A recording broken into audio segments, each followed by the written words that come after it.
Overwatch 2 is dead. Overwatch 2 is dying. These are two sentiments that I've been hearing a lot, especially when playing ranked when people are trying to flame each other. So maybe these statements shouldn't be taken as serious criticisms, but it is something that I have heard on other social media platforms as well. However, there was a recent tweet from Patrick Dane, an editor for Dexerto, saying, quote, "I can't get into specifics, but Overwatch reached Dex's top 2 most successful games last week. Anyone saying the Overwatch player base is dying just doesn't see the numbers I'm privy to. Believe it or not, it's one of the best managed communities in live service by the numbers." End quote. So I thought it would be interesting to look into some of the different avenues for community engagement and see if we can find for ourselves exactly how well Overwatch 2 is doing right now, and if it's really dying or living. Of course, first we have Patrick Dane's statement, but of course, since he can't give us the numbers that he knows about the Overwatch player base, it doesn't really tell us that much. Though he did add in a reply, quote, "Just want to add a small bit of context to the sentiment that the game is being left to die or it's dying, when in reality it has one of the biggest, most hungry audiences in the world." End quote. Looking more into Dexerto, they did have an article published in April of 2023, in which they used a third party known as Active Player to make a calculated guess at the active player count of Overwatch 2. This gave them an average number of 1,714,331 players per day, which does seem like a pretty successful player count to me. One other important avenue for engagement in Overwatch is what you and I are engaging in right now, being the content creation side of it. Also, please subscribe if you want more content like this.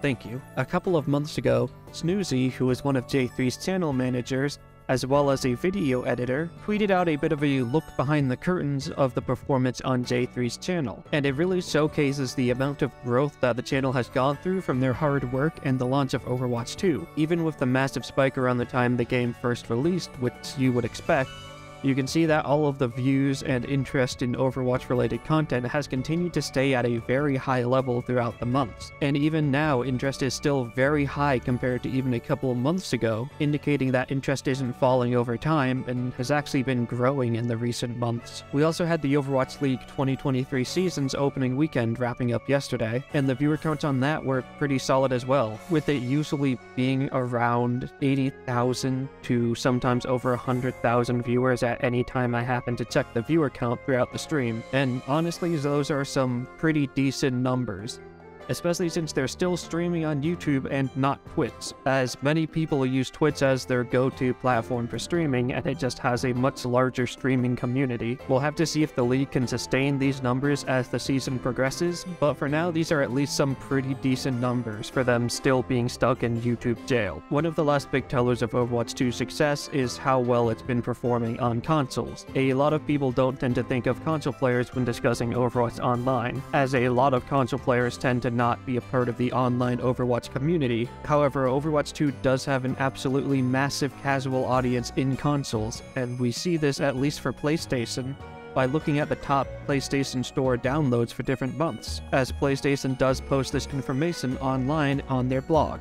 For October, when Overwatch 2 first launched, it ranked number 1 in the free-to-play game downloads for the United States and Canada. For November, it ranked number 2, for December, it ranked number 3, January ranked number 6 in February again, and in March it ranked number 7. Still remaining in the top 10 most downloaded games is decent, considering that we still haven't seen any major content in the form of the player versus enemy aspect of Overwatch 2, which we should be getting in the future. Unfortunately, PlayStation doesn't give out full player counts for their games, so the amount of downloads is really all that we have to go off of. Xbox also doesn't seem to give out their player counts, and I also couldn't find any posts archiving the top-selling games for any given month, which is why I didn't include it, but I'm sure a healthy amount of players are also playing the game on Xbox consoles as well. As for why a lot of people may feel like the game is being left to die, I feel like that's a very understandable sentiment, but one that's a bit misguided. A common complaint about Overwatch 2 when it first launched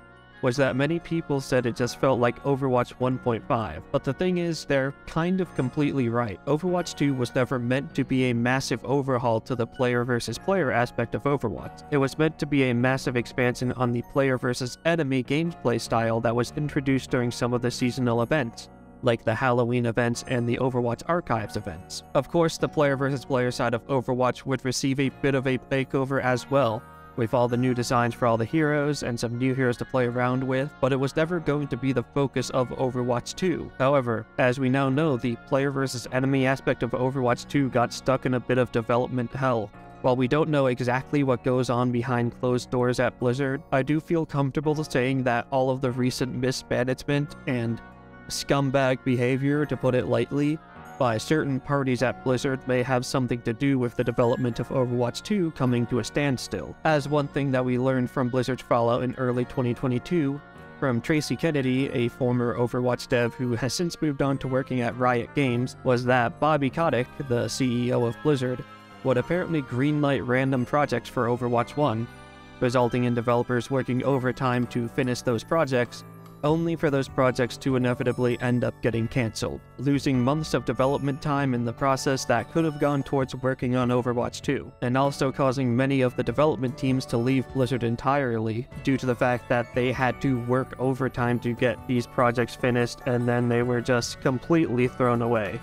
The implosion of Overwatch 2's development is what resulted in the game taking so long to be released. However, because the player versus player aspect of Overwatch 2 was only going to be a small overhaul with some new mechanics, and also a shift to a 5v5 format, eventually the decision was made to focus development on the Overwatch 2 player versus player aspect, so that it alone could be released and provide a lifeline for Blizzard to use to continue working on the player versus enemy side of Overwatch 2. And this is where we are left with in the state of Overwatch 2 today. It may feel like not much is being added, simply because a lot of the development time is still going towards the player versus enemy half of Overwatch 2, which we still have not seen any of recently aside from the new Halloween event, which a lot of players seem to really enjoy. But that may change soon, as Blizzard will be releasing a content roadmap in May which will feature some information on the player versus enemy aspect of Overwatch 2. I fully believe that the player versus enemy content in Overwatch 2 might just be enough to completely catapult Overwatch back to the top in terms of popularity. Maybe not as high as it was when Overwatch 1 first released and it was a gaming sensation, but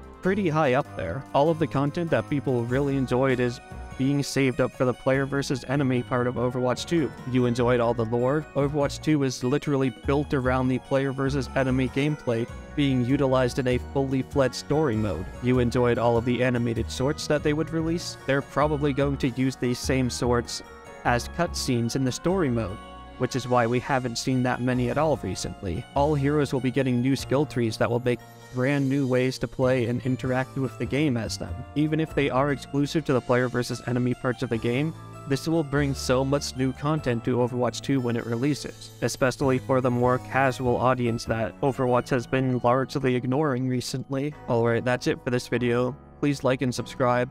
Comment below if you think Overwatch is dying, or if you think the player versus enemy content will take it to new heights. And until next time, see ya.